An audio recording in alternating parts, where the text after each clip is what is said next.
mums arī šogad simtgadnieks, ja? Simtgadnieks ar Kaļķa jau uzmūrētais pagrebiņš mums ir simtgadnieks.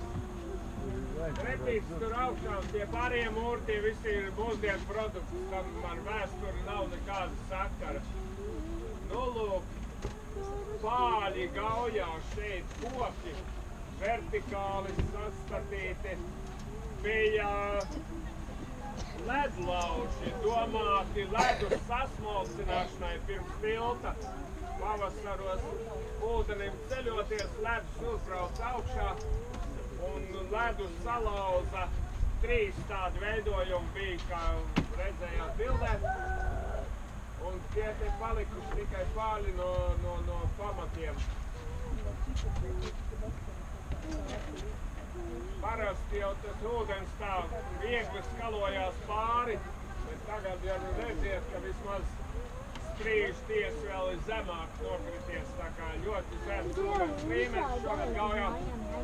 Vietas nelīst. Nē, tas būs vēlāk. Varam pievērsties jaunajam tiltam, pa kuru braucam no 13. gada.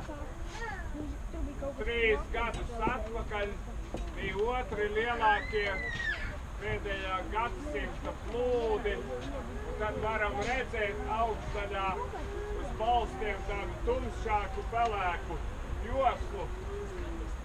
Tas bija tas, kas palika virs ūdens pirms 3 gadiem. Bija vēl pagāja tilts bija un Vidzemes augstskolas studenti filmēja un internetā varēja redzēt visu, kā tas notikās dienu un nakti. Bet tā tumšākā josla tā palika virs ūdens, kādi nebūtu 4,5 metri. 4,5 metri pa vertikāli bija ūdens līmenis augšā, jau pirms 3 gadiem. Nu, augšā pa labi krastā manas pieminētā Stārķa Ligzda bastions, kur tu patās sāka atjaunot kāpnīcas. Šogad droši vien beigās varēsim par smuko iet uz baznīcu un tirgu.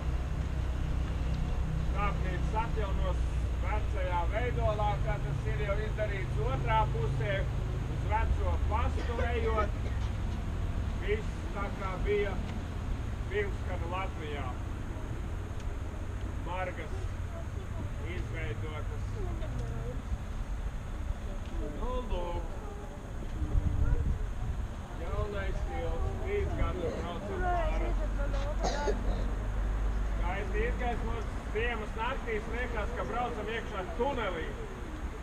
Tik spilgtas tās gaismas ir apkārt tumšs, tad liekas, ka tādā kā caurulē braucam iekšā.